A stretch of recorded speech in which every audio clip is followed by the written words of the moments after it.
Ever since the PlayStation Portal's most recent update that fixed its micro-stuttering issues, I've been playing this thing nonstop. In fact, I've been playing it so much that I purchased the limited 30th anniversary edition, and I mean, this thing looks absolutely beautiful.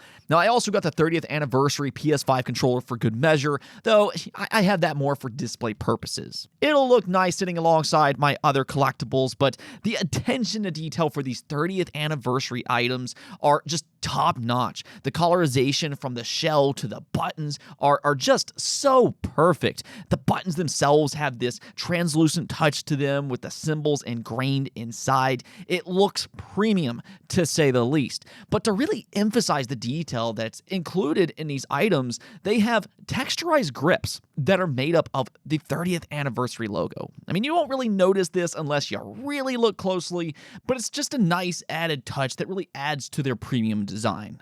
By far, though, the prized inclusion for me is the PlayStation Portal. Ever since their most recent update, which includes cloud gaming if you want to play it that way, but it finally feels like it does what it was always meant to do in the first place. It's a buttery smooth, near native experience on a large, portable display. It's a truly great experience now. Now, I do completely understand that it's a niche device, and there are other options for PS5 remote play, including your phone, there's tablets, and even something like the Steam Deck. In fact, I actually have a Steam Deck OLED myself, and I have Chiaki for Deck set up. So you might say, well, Jay, why use the Portal as opposed to all these other options? And the truth is, it simply comes down to what you want and what you expect for a portable PS5 experience. For me, though, I'll explain why I prefer the PlayStation Portal for remote play, and there's actually a few different reasons. One is the ease of use. You simply turn it on and it just works. And I can't really say the same thing for other third-party options.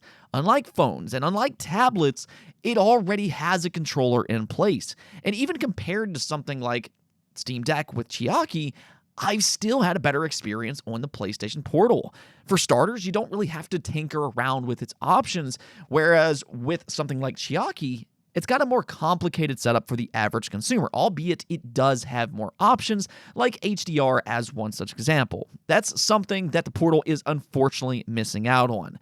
But more importantly, I just find that the Portal has the better end-to-end user experience. Not only is there less tinkering on the Portal, but also, for whatever reason, I've periodically been forced to reboot Chiaki to fix various different connection issues. It just, for whatever reason, will stop working at times. Whereas with the Portal, I've not one single time had to restart it to fix any kind of issue whatsoever.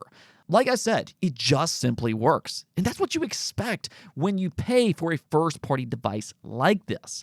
And that brings me to my number 2 reason, the screen itself. Its larger 8-inch display makes a world of a difference for games that were designed with a home console in mind.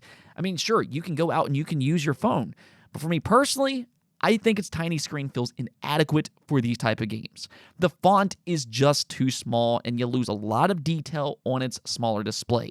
Now, if you have a larger tablet type of device, then I think that's perfectly okay, but as it stands, the PlayStation Portal is the second largest mainstream option that has a controller attached to its body. In comparison, the Steam Deck OLED is 7.4 inches, and because it has a 16:10 aspect ratio, it also has letterboxing, which brings its size down even further. Now, technically, you can stretch to fit the screen using Chiaki for Deck, but that makes for uneven pixels. So the Portal, in terms of screen size, is only behind the behemoth that is the Lenovo Legion Go, which has an 8.8-inch display. And that's the third reason. Most of the devices that I like to compare it to are devices that have a controller attached to them. Yes, you can use a tablet, but it's missing a major component which hurts its overall user experience. The Portal, on the other hand, not only has a controller attached to it, but it's actually got a DualSense controller attached to it. So because of that, it feels like an authentic PlayStation 5 experience with haptic feedback in everything. Now games like Astrobot can be played the way they were meant to. Meanwhile, if you want to use your phone or a tablet, then you're going to need to have a controller close by. And even if you have one of those attachable controllers, well, then you better hope that you have one that can work with a case if you use a case for your device, or pop sockets or anything like that. Now, personally, I think carrying around a controller plus a phone or a tablet comes off as a little bit cumbersome, where you really don't have that problem when it comes to the PlayStation Portal. And plus, at just $200, that feels like a great price for its controller and its display combined together. You know, one of these third-party controllers themselves can be very pricey, and if you look at something like the DualSense, by itself, it's $75.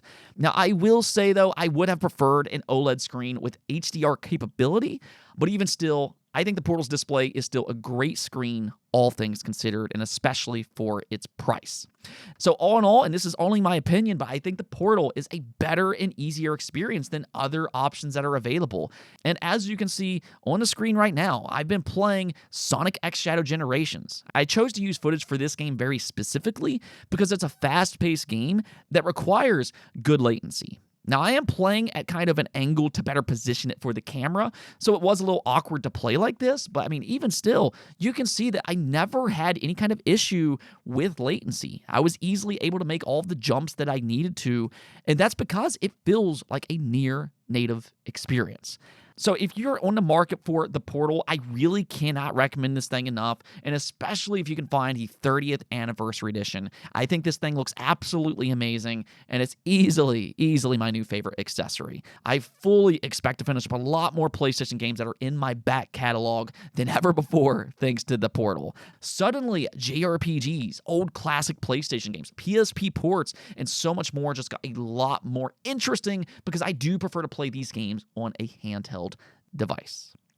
Anyways, though, that's going to be it for this episode. This was a quick one, but I wanted to share it just because of how much I'm enjoying the Portal. But let me know what you all think about all this. Do you like the 30th anniversary design? And if you don't have one, are you interested? Let me hear what you think about the Portal in the comments below, and ask me any question that you want if you are interested. I'll try to answer it, but until next time, subscribe, ring that bell, and peace out.